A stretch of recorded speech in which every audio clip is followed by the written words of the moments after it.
Good morning and welcome to another Monday morning to improve your grade the 1% way with myself, Dave Foster.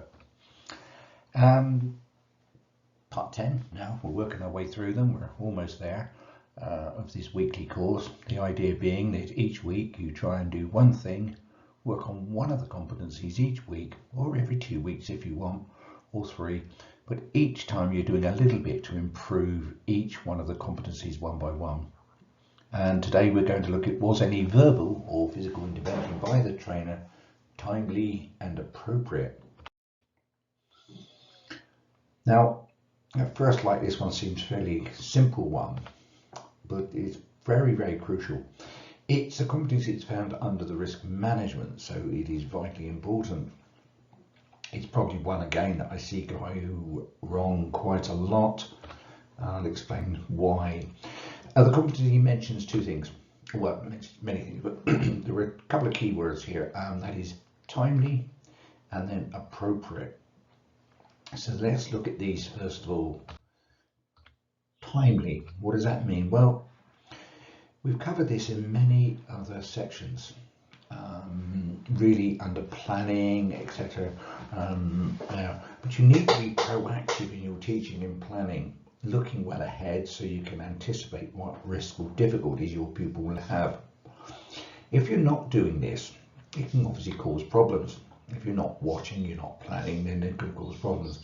And at times, because you are not doing that, you may end up needing to take physical intervention or not taking physical intervention and ending up with a problem. So you can end up with, as I said, like a double whammy. If you're not talking about a fault, or you're not saying, let's use an example of approaching a roundabout too quickly, and you're not doing it, you're not saying anything, you're not making an approach, and then you end up at the end, very near the roundabout, you end up thinking, whoa, slamming on the dual controls. You've got a double fault there, because one, you've got your planning, you weren't giving the pupil enough feedback, so there's another fault gone in another category.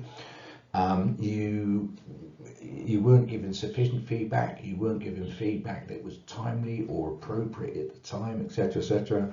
And then above all, you then used a dual control which was not timely.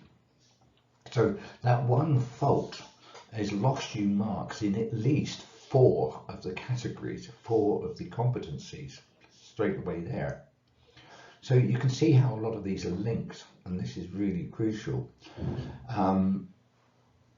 So it's looking well ahead, really. We've covered much of this in other sections, looking well ahead and being proactive on what you do. What risks or difficulties might your pupil have looking down that road? And again, if you're doing this correctly, you will rarely need to use the dual controls. If you are actively anticipating, you are actively there, thinking about what's happening, and you are saying to your pupil, what does speed feel like to you here? Do you think we should be going slower? Something, you need to say something. I'm just using the one fault. Obviously, there's hundreds of different places where it could be fitted in with. If you're not doing that, you're going to end up having to use the dual controls, where some form of verbal question or statement would have done earlier. You're going to be marked down for timing, and obviously others as well, etc. You can see here, this really is the end point really of a planning situation. You might have already got your points for other things, but of course if you've had to use the dual controls as well, or you've ended up having to say to them, stop, etc. You've got that extra whammy on the end of being late, poorly timed of that. As I reiterate, this all comes in with planning, look and plan. And the other one was appropriate, and this is really about the use of the appropriate intervention. What was needed? Did you have to use the dual controls when a verbal response would have been better? It probably works the other way around, less so, but did you have to use it? Did you use a verbal response when some sort of dual control would have been better? Did you need to grab the steering wheel? Was there any actual risk or danger at present? when you actually grab the wheel, if you actually grab the wheel. Again, this is about being aware of the pupil and the surroundings. Do you need to quickly yank the steering wheel over so a pupil changes lane because they're in the wrong lane, when actually there was nobody around? There was absolutely no reason, no risk or danger. Grabbing the wheel brings me to think about what types of dual controls are there. Well, I've always been told that the voice is your first dual control. That's what you're going to be using mainly. You have got the fact that you can take the wheel if you have to, reaching across, taking the wheel. You can obviously reach across and use any of the other controls, indicators or anything for your pupil as well. In a sense, that would be using a dual control. It's when you're doing it for them. Could it be argued that you putting the demister on for the pupil is also a use of a dual control when you've done it for them, when they could have done it for themselves? Could be argued there. There's other things, obviously, using the actual feet pedals below. Did you need to? I've said this in other videos, how I've sat there with trainers who've been using the dual controls and used them so much they don't even realise they're using them when they're actually braking for their pupil or there. And we've all heard the stories, and unfortunately many of them are true, of the instructor who actually does the clutch for pupils almost all the way up to driving tests, where they're using the clutch for the pupil, etc. And sometimes they're doing it without even knowing they're doing it, which is crazy, but it does happen, and I've seen it out there. So when I was learning to teach, some advice here I was given, I was always told that my first dual control was my voice. It was always there. It's always better to say something first before having to react. And the pedals were only used as a last resort, or resort, as I was told, resource. In fact, the word I was used, the phrase I was given was, it was for the prevention of the bending of metal and the spilling of blood. And I always thought that was appropriate. It is really there just for stopping some sort of physical crash, I suppose, or when they're going to hit something. If there's not going to be a problem, then we don't really need to use them.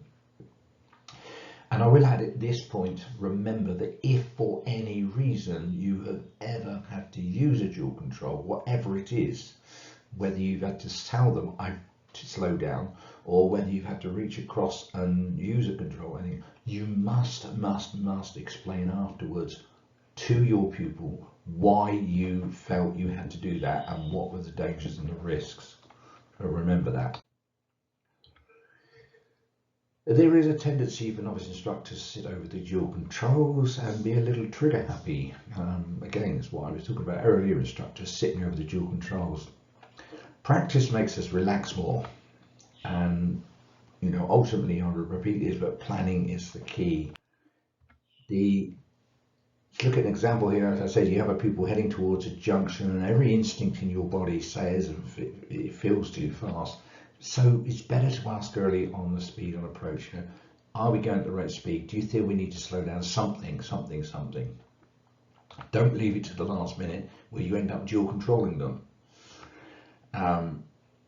But then again, at the beginning, you need to be aware of what's going on in order to actually feel it is going too fast.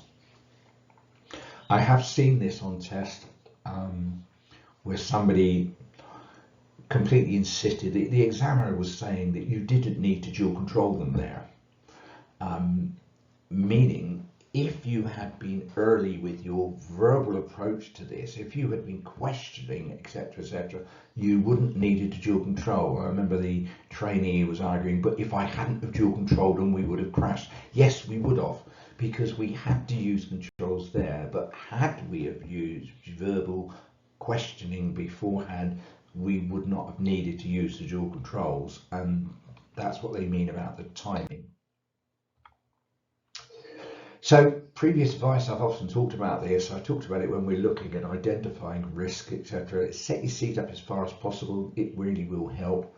I know it feels wrong at first, maybe for some of you. Remember I said I've got these little short legs, etc. If you're sitting in the boot and you need the dual controls, trust me, you will find them.